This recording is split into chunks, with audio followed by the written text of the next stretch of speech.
Hello guys! Bali, street food muna tayo ngayon. Sinalinan ko muna pala ng mantika para uminit na. At isasaling ko muna pala yung fishball sa pinggan at yung kikiam.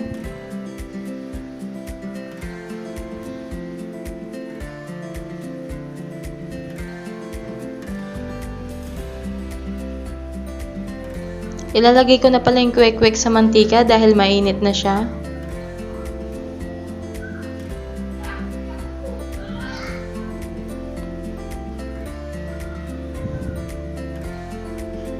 Ihintayin lang natin guys maluto yung kabilang side niya. Bali nakapaghiwa na pala ako ng sibuyas, bawang at sili. Nilagay ko na rin pala yung suka.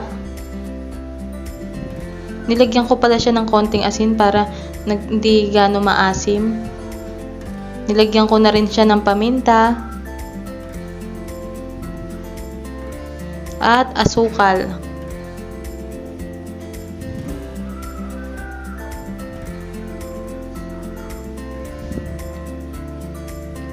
Saktong-sakto lang yung lasa ng suka, mapaparami ang kain natin nito. Bali, binaliktad ko na pala yung kwek-kwek.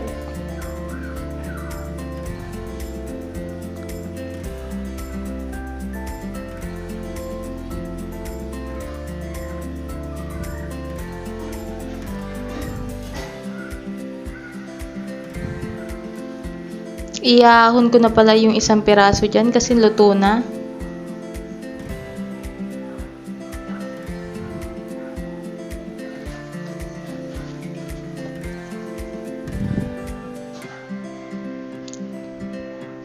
Inusog ko muna yung isang piraso para mailagay ko yung isang natitirang piraso. Bali 5 piraso lang pala yung niluto kong kwek-kwek. Baka kasi hindi maubos pag marami akong niluto.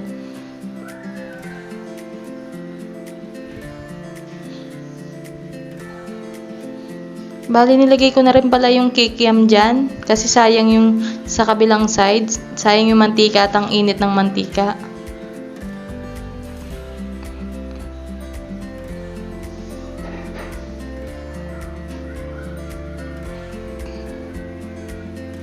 Luto na pala yung isang kwek-kwek kaya nilagay ko na rin siya sa plato.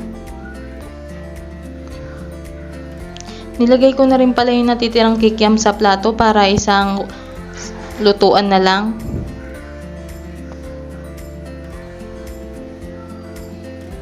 Hinahon ko na rin pala yung nalutong kikiam.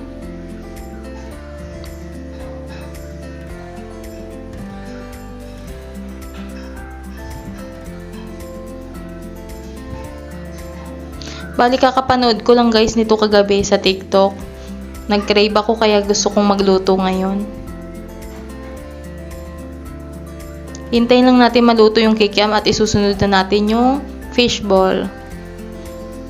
Luto na siya guys kaya iahon ko na.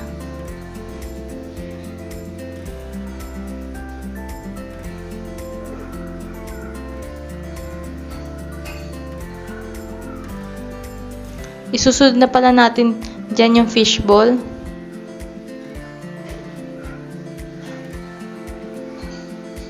Ninaan ko lang pala yung apoy kasi baka mamaya masunog. Ayoko pa naman sa lahat yung sunog yung ano. Gusto ko yung tama lang, hindi gaano toasted.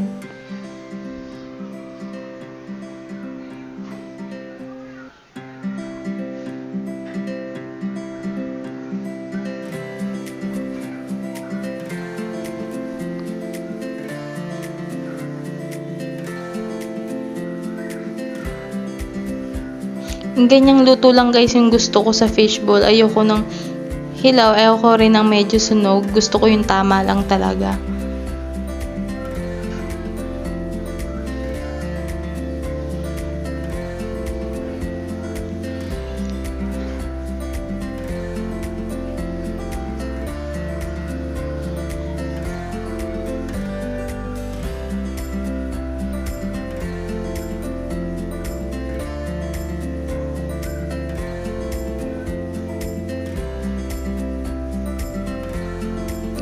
Sasaling ko na pala yung natirang fishball sa plato.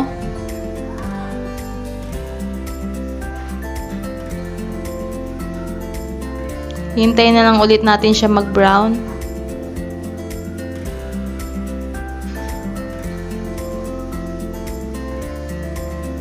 Okay na pala yung ganyang fishball sa akin. Ayoko kasi na masyadong toasted.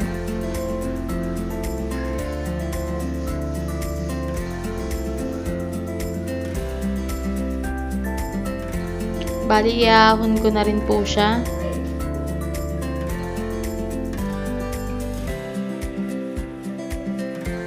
Salamat pala sa lahat ng nanonood sa akin at sa manonood pa lang.